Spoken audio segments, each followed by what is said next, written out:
he was a great leader in terms of inspiring people to care for both the poorest people most impacted by climate change and environmental issues, but also to care for the planet. And his beautiful but challenging papal encyclical Laudate Si certainly raised the consciousness of world leaders and faithful people to the environmental crises that we face. And the Vatican has announced that the Pope has died aged 88.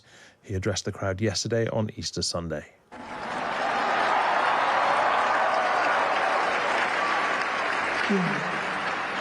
Il maestro delle cerimonie di leggere il messaggio. Pope Francis was often outspoken in his support for the environment, those less fortunate and refugees. Well, the Bishop of Norwich, the Right Reverend Graham Usher, joins me now. Good morning. Good morning, Hugo. Thanks very much indeed for being with us. You met the Pope quite recently in January. How was that meeting and what was he like? Well, I was in Rome in January as part of an ecumenical delegation from East Anglia, the church leaders here, and we had the opportunity to greet Pope Francis. And obviously he was struggling with his health and ability to walk, but he was very warm, very genuine, and that sense of mischievous joy that he seemed to have in so many of his interactions with people. Right. Yeah. And how was his health? How was his fluency? What did you speak about? Well, it was a very brief greeting, as these sorts of audience occasions are. But I've heard him previously, particularly speaking on environmental issues, where I have a particular interest within the Church of England and in the Anglican Communion.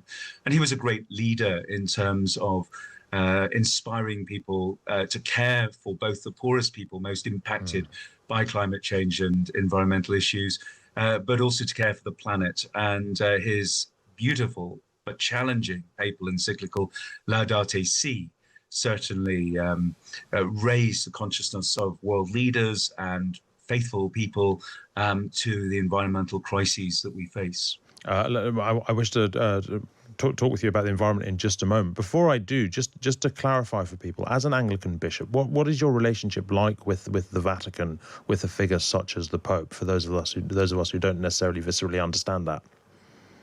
Well, there's a very warm engagement, and we've seen that through successive archbishops of Canterbury who work very closely with various popes down the years. But locally here in the Diocese of Norwich, which overlaps with the Diocese of East Anglia, I have very warm relationships with Bishop Peter. Parish level, there's often joint projects going on, particularly food banks and caring for isolated people and the vulnerable within our parishes, working together ecumenically in local communities.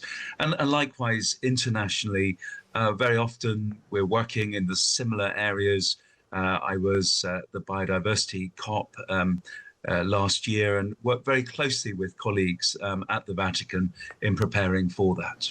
And look, I mean, Francis was the first pope to speak extensively about the environment. How important is it, and indeed was it, to have a religious voice involved in that topic? You yourself are, of course, now the lead bishop for the environment in the Church of England. But I mean, what kind of sort of difference does it make, both effectively and politically, having somebody of faith involved in that discussion? Oh, hugely.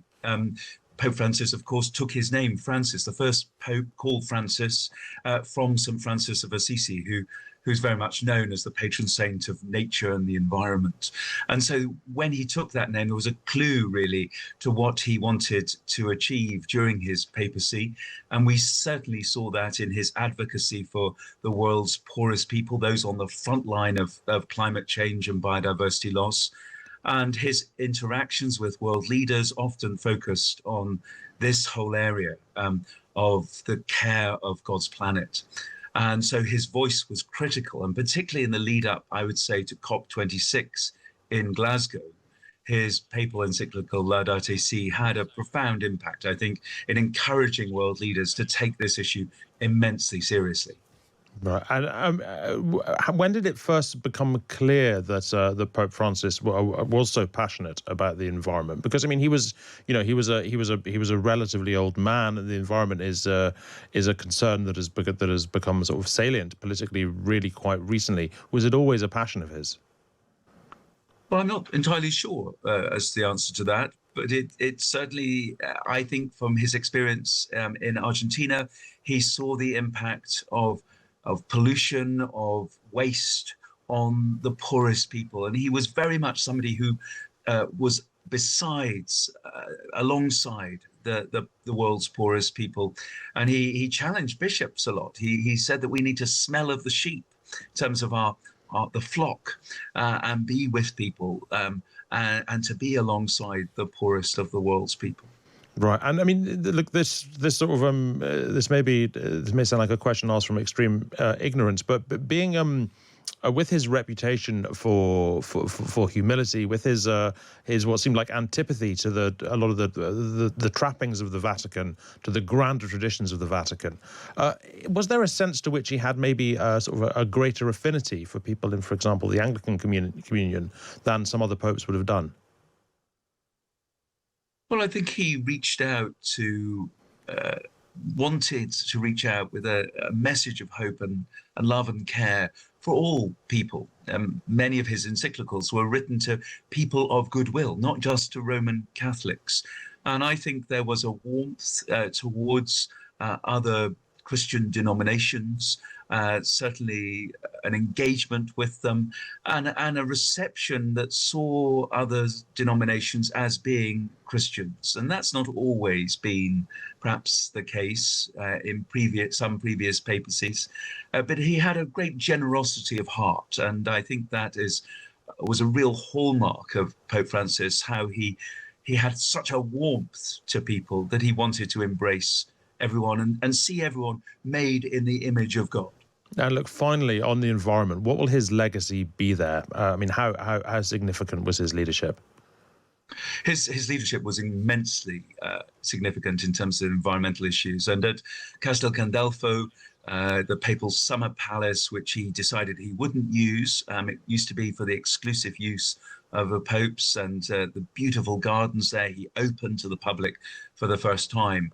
And nearing completion right now is the Laudate Si project, which is going to be about sustainable living, working with homeless people, with ex-prisoners, to really showcase environmental sustainability. And I saw it during its building phase, and it's nearly complete. And I think that's going to be really the lasting physical legacy of Pope Francis's incredible ministry, but also his challenge to us all that we need to always remember the poor, and we need to protect and care for the planet, God's creation, which we rely on and which we share, this, what he called, single island planet home. Thank you very much indeed. Great to speak to you. That is the Bishop of Norwich, the Right Reverend Graham Usher, there speaking on the death of Pope Francis, who died this morning, aged 88.